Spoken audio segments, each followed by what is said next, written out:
Welcome to Bed Talk episode 4.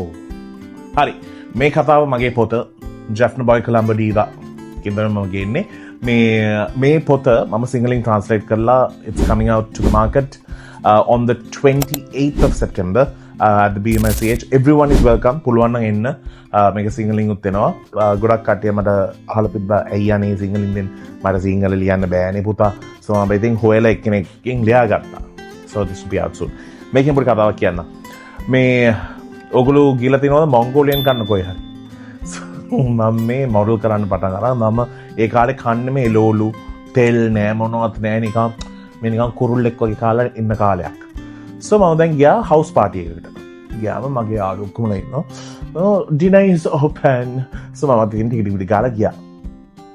Buffet එක දැක්කම අමු carrot, cabbage, ඊට පස්සේ noodles, rice, ඊට පස්සේ පැත්තේ කජු තිබ්බා. කජු carrot එක chili paste.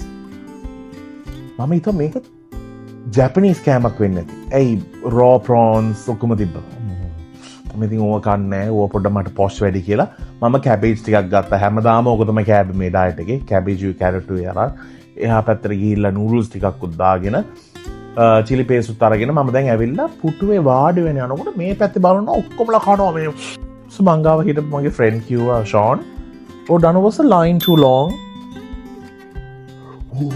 උයිලා දෙනවා. මම ඉතින් දන්නේ නැහැ මොන්ගෝලියන් කියන්නේ මොකද්ද කියලා ටක් ගාලා ගියා. දැන් මට ලැජ්ජාවේ බෑ. ඇයි දැන් ආයෙමත් ගිහලා මස් මාළු සර්ව් කරගන්න බෑනේ.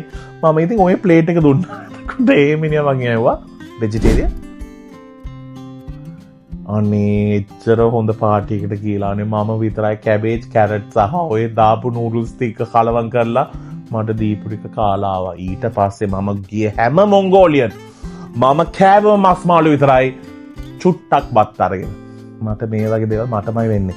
so ඒ කාලේ පෙන්නන්න බෑනේ ගොඩේ වුණාම. කරන්න ඕනේ දන්නවා වගේ. මේ වගේ මට වෙච්ච කෙල වෙච්ච ස්ටෝරීස් ගොඩක් තියෙනවා මේ පොතේ ගන්න. It is available everywhere. That's it.